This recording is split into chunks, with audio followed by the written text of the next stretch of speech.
John, Hey Sam, tell how's us it about going? yourself. Yeah, so where do I start? Um, I've been in the industry off and on, well, on most of the time for almost 23 years, something like that. Um, was Most of that was back in the on the West Coast in Arizona. And then 4 years ago I moved here to Cincinnati and left my business behind there, took some time off, and for some reason thought it would be easy to just start over. And it wasn't, especially with the market that we've been in the past couple of years. I mean, it just made it tough. But um, what I'm doing now is whenever I got here and I decided to get back into really doing loans about 2.5 years ago, I just started doing my normal thing here in Cincinnati, like reaching out to title companies, trying to, network and whatnot. And then finally was able to get a meeting set up with one of the top real estate teams in the city. They're actually one of the top five teams in the state, and was able to get in there and become their in-house lender. And so, like, that's kind of been the way that I've used to break into this market because now, just going in there and finding the most successful person as you can. And especially in a new market, because what I found out, it didn't matter how good I was in Arizona. It didn't matter what the numbers I showed that I did. Like here, it's a different market. People want to see what you can do here, and it's actually kind of been a learning experience for me, because people here they're different than people in on the West Coast, and trying to learn those personalities and how people operate around here was a little bit different to navigate, but it was definitely honestly, it was probably one of the biggest learning experiences in my career is really like truly starting over, like new market, new business, new brokerage, new everything. And Uh, uh there can I was ask there you was a some lot of time. questions Yeah. actually about that? Mhm. Because it's a very unique opportunity to get into a new brokerage. So tell us a bit about bit about the numbers. How many realtors do you work with? How many loans you do right now? Let's start with how many loans you do right now every month. It's actually, I think a lot of people have a little bit of a misconception about whenever you get into some of these roles um that just because you're sitting in an office, deals will start falling in. Well, that's not the case. I mean, you still have to go in there, you still have to work it, you still have to have your coffees, you still have to make your phone calls. I mean, everything that you're normally doing, it's just that you have a little bit more of a captive audience. Mm. Um, and so like with the reason why I say that is because even though I've been doing that for about the past 18 months, it's really just started getting tons of traction now. I mean, I'd say the end of 24 to now it's gotten a ton of traction. So like uh last year I closed, it was 51 deals for like 15 million, something like that. Okay. Um and then to already, I mean, this month I've got 20 deals for like 4.2, something like that. Oh, so And in that's, 1 month, you're going to yeah, do 30% of what you did all of last year. correct. Yeah. And it's one of those things like, you've had to stay after it and stay after it and stay after it. And it's finally just kind of like the past 60 days has really exploded because even finishing last year, I think in November and December, they were both, I think November was like 2.2 million. December was like 3.1. It was somewhere in there. And then January was like a $1.2 million month. And then February and March, it just like was ghost town. Like I closed in February, I think I closed two deals for like 500,000, and in March I closed one, but I could feel everything building. A lot of that had to do with, I think, just market timing because I had probably during that time frame, I had probably 7 or 8 deals fall out because of either inspections and appraisals or something like that. So I just use those as an anomaly. And then where we're at now, I mean, it's my phone literally is to the point now. The other day it started ringing at 6:30 in the morning, and I wasn't off the phone until 9 o'clock at night. So I mean, and it's like 10, 12 hour days now. Wow, so I'm honored that you're actually taking the time to talk. If you have 20 deals a month and you're taking time for this, I'm very grateful. So is it okay if we break down those 20 deals right now and kind of Yeah, understand the breakdown of that first, and then we'll go over like your process of getting here. yeah, So for sure. out of that, how many of those are all purchases, or are they all purchases? Oh, they're all purchase. I 20 was, purchases. yeah, yeah. I work. Well, I work the real estate group I work with. They have about 40 agents. Obviously I don't get all of their business, but I get a good amount of business from them. And then I've probably got 10 agents that are outside of the group. And actually, I'm in the process of picking up another brokerage up in the Dayton area that'll kick off hopefully this summer. Are you going to, I'm assuming you're going to hire help at this point. You have Oh to. yeah. I mean, it's well, it's it. So I'm in the retail world, so it's a little bit different than versus like the broker side. Everybody on the real retail side, whenever you're trying to say, "Hey, I need help," or "I want to hire," or "I want to do this," it's all, "Well, what's the profitability look like?" And so there's a little struggle with there, but it's getting to the point now. They know that if they don't start giving me a little bit more support, either one, I can write my own ticket at this point, which I don't want to do because I like where I'm at. But they're going to give me help. It's is That's we good. have those conversations all the time. Okay, good. I can't, so you're, I just want to emphasize this again. You're doing 20 loans this month solo. I assume you have processor. You're just on the front end, you're solo Correct. and Yeah. all purchases. Yes. And so and I mean I'm blessed in my career what I've gotten to experience. And the reason why I say that is because when I first got into the industry, pre-crash, I was a loan officer. I ended up running a branch in Las Vegas. Then the market crashed, and I mean I lost everything. Like, just brand new loan officer. I'd only been doing it for a few years. Thought that the money was never going to stop coming in, so you always spent it. You didn't save, and every wrong mistake a newer loan officer could do, I did it. And then when the market crashed, I found out that I didn't have, any money. I didn't have any loans coming in. So I kind of got out for a couple of years. And then like always, I mean, I love the mortgage industry, and I got sucked back into it, but I decided to go operations instead of sales. And I spent from 2010 to 2018 just processing loans. I was processing anywhere from 200 to 250 loans a year. And so Wow. what that did is it built my operational skills to where whenever stuff like this happens, at least I've got a foundation that I can confidently work through these loans and have a process in place so I can handle that many. But even with that said, I mean it's still a lot of work for one person. I bet. So you kind of, the work that you did in the past sets you up so you can manage the workload, but still overwhelming. Yeah. Now, how many out of these 20 deals that you have, how many realtors are you doing the transactions with?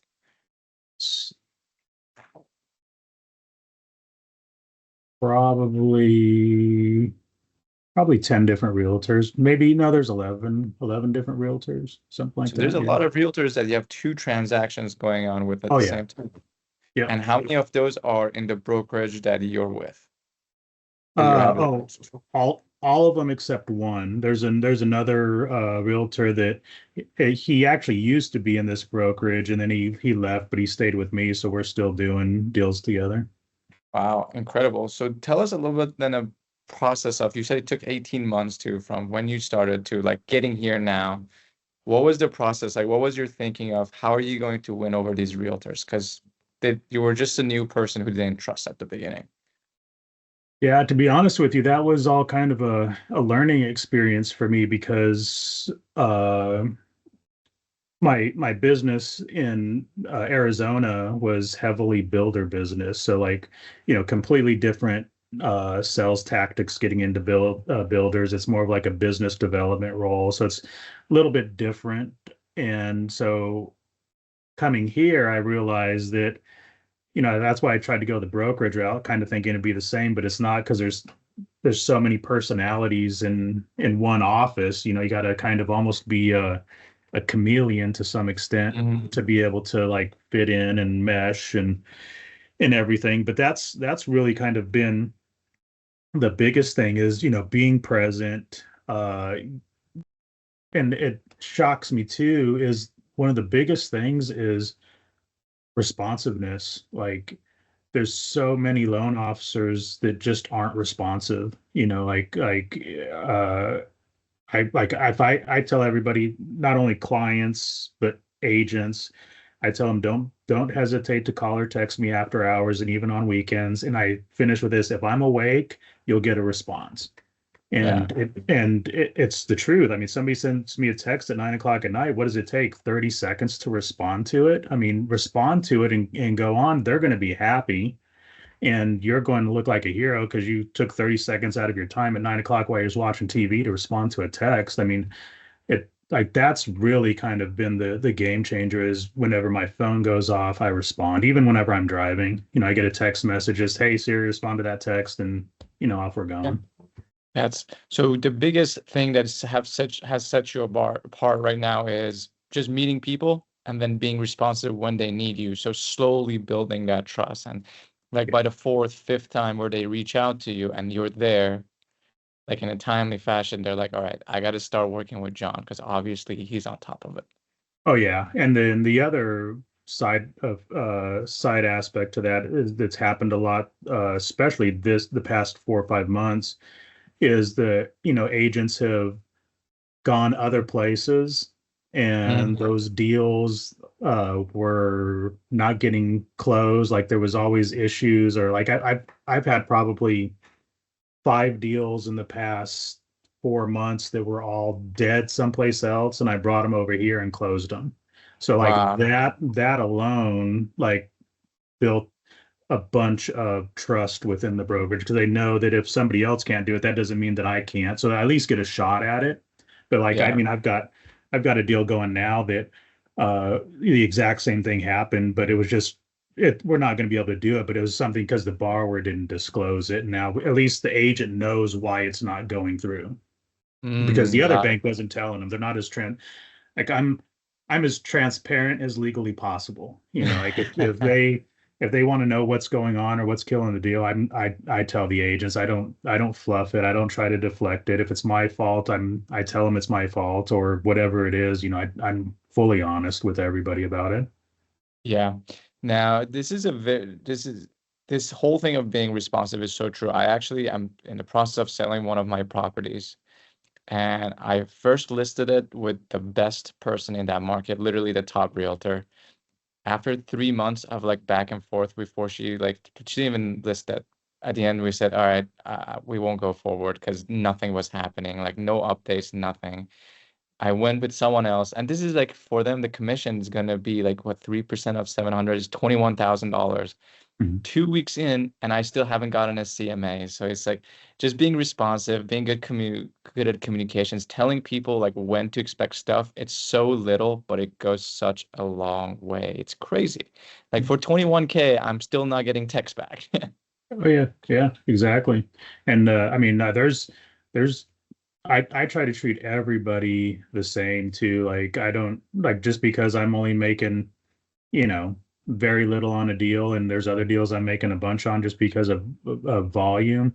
I mean, they all still get treated the same. And there's times, don't get me wrong. I mean, there's times that it gets so busy, like my communication slows down. Like yesterday, I spent the last hour and a half of the day, like from 5 to 6:30, just like going back over people that I missed that day and reaching out to them. And because sometimes it just gets so overwhelming. I think I had 300 emails yesterday. I had probably 10 phone calls, 30 different texts. I mean, even you're going through all of that by yourself. I mean, it can feel overwhelming at times. For sure, for sure. I get a little like when I see my inbox get full, I get like I wouldn't say a panic attack, but like my heart rate definitely increases. So like to see like so many people relying on you for sure. It's you need to be systematic to get through it without like getting to yourself. What was your biggest challenge when you started with the new brokerage, and what did you to break through? Me, I was the biggest challenge. And Tell me more. the reason why I say that is because, like two things. One, I kind of went in with, I didn't kind of, I did go in with a chip on my own shoulder saying, hey, this is who you were, this is what you did. Everybody should kind of, you know, think that they should automatically want to go to you because you're so great, but nobody knew that except me. So, like I was always in my way. And then, you get to that point um, that you start saying, well, why aren't they sending me anything? Like I'm amazing. Well, they don't know that I'm amazing yet. So I had to get out of my own way.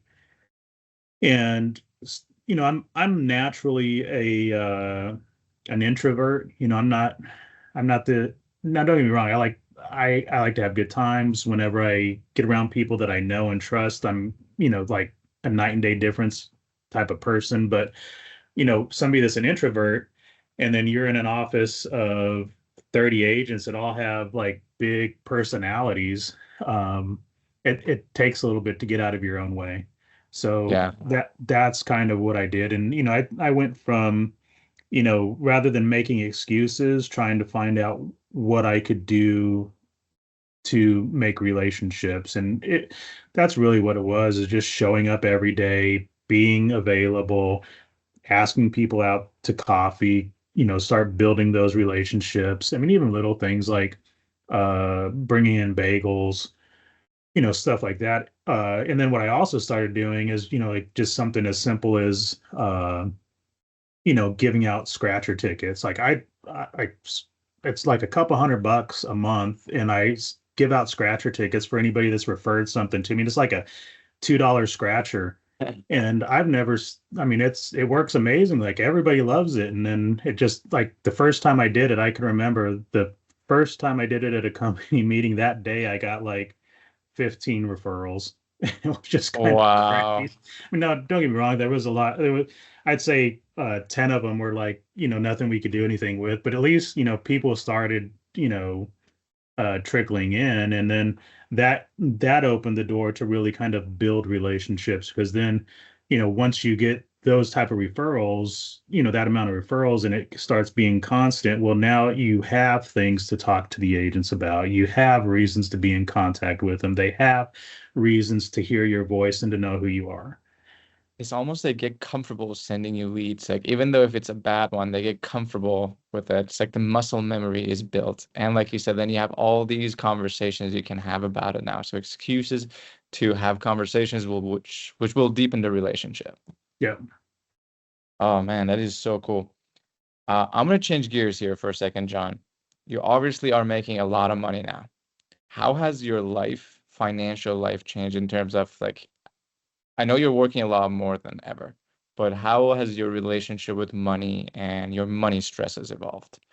Oh, well, that's, you know, two different things, I feel like, to some extent. But for me, like I went and y- you know, let me kind of back up a little bit. Uh so I grew up very humbly, and my parents, like, they did not know anything about money. So naturally your children don't know anything about money. And you, like I just talked about, like how when the crash happened, I made a ton of money, but I had none in my pockets. I mean, that's something that has evolved over time. Like even making this move here, money had to be something that I viewed more as a tool than as anything. And the reason why I say that is because in our industry, I mean, I think that this is one of the few industries that there is, that your financial fortunes can change overnight. And but with that mindset, like the biggest thing that I've done is like with this house, like with where I live, I have a house we love, I have everything that we need. So for me, it's really just about building out, having the, using this money to really kind of cement my family's long-term future. Like my family, like growing up, we didn't have anything. Like, I mean, I lived in a single wide mobile home growing up in the middle of the desert that didn't even have air conditioning. Wow. And, now I live in a big, beautiful house. My family has whatever they want, all of that. But and I'm the only one in my family that's kind of got there. So like my relationship with money is just that you have to view it as a tool, because if you don't, it it it can you'll spend all of it, and then you will wonder what happened with all the money, and then all you're ever doing is chasing it. You never get to have breaks. You never like you never get to do anything with it. So I just look at it as a tool. I keep to keep my family fed, to keep my business running, and then also just to build retirement. I mean, at least depending on how much I make in a month, minimum 20% of it goes into savings. But Minimum sometimes, 20%. So yeah, no matter minimum. what, you're going to invest that 20%, which I Yeah. love. And I didn't give you any warning that we're going to talk about this. Oh, So and the other part is for me, the other part about this is with money is about giving. mm, Um, there's, growing up, there was times that people help, even in my young adult life, people had helped me. And so like that's always a big part as well uh in my financial budget, is being able to tithe and, make sure that I'm giving, because I truly believe like this didn't happen to me just because of me. I'm religious and spiritual, and I believe that, I this was given to me, and I got to be a good steward of it as well. I love that. I love that. I want you to kind of step outside of your body for a second, if you will, and look at the two of you.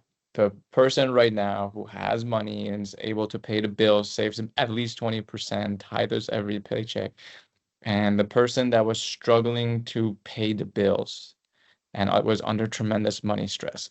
How, what's the biggest difference between the two Johns? Ego. I always point it back to me, because at the end of the day, that's all you've got control over is your own actions. And I mean, that's it. And so like I always think me, because like, you know, whenever I didn't have money, it was because I was always worried about how other people thought of me. Like when we went Mm, out to dinner, I wanted to be the guy that paid, or if we went someplace, I want to be the guy that took care of everything. And, you know, that is just be you're being self-serving at your own detriment at that point. Like you should only worry about yourself and your family whenever it comes to stuff like that. Now, if you want to take people out and you want to show, but that's fine. But I was to the point that anytime we went out to dinner, it got to the point people are expecting me to pay, and mm, uh, that was just like serving my own ego. Like, look, I make all this money, I can pay for everything, and that's the worst mentality that you can have when it comes to money, and even this business, because it does so much harm to your business, because you start, instead of doing what you're supposed to do, which is really having your client's best interest in mind, you're only looking at them as a paycheck, and I can't do that because I have to sleep at night. yeah.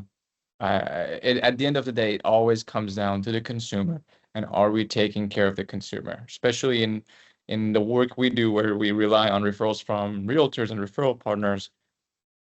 It is their clients. So if we don't take care of their clients, the consumer, then we will not get the benefit of those referrals. So you nailed it.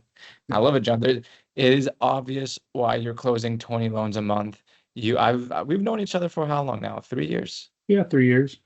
Yeah, I've seen you grind. You've done all the work. I've seen you close $0 a month, multiple months in a row, but you never stop. And like you said, you let go of the ego. You've been putting in the work. You've been a good steward of money and your success.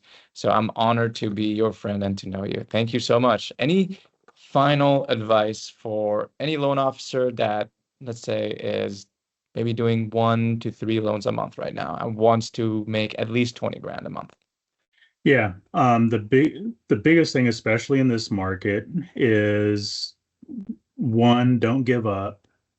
Two, I mean, don't let the news affect you. I mean, obviously, we can all see what's happened this week, and if you sit here and you keep watching the bond market or whatever it is, you're gonna say, "Why am I even doing this?" Well, don't do that because this is just temporary. It'll all change soon.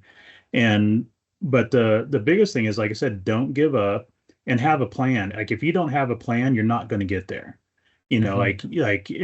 And it doesn't have to be like this, grandiose plan to start off with. Just have a plan that you're going to call 20 realtors this week. And then when you got that plan nailed down, now it's changing. You're going to call 40 realtors this week and you're going to have, 4 coffee meetings or whatever it is. Just have that first plan in place and execute on it and then add to it as you go. If you don't That's do that, you're never going to get to where you want to be. that's it. I love it. Have a plan, stick to it, and don't give up.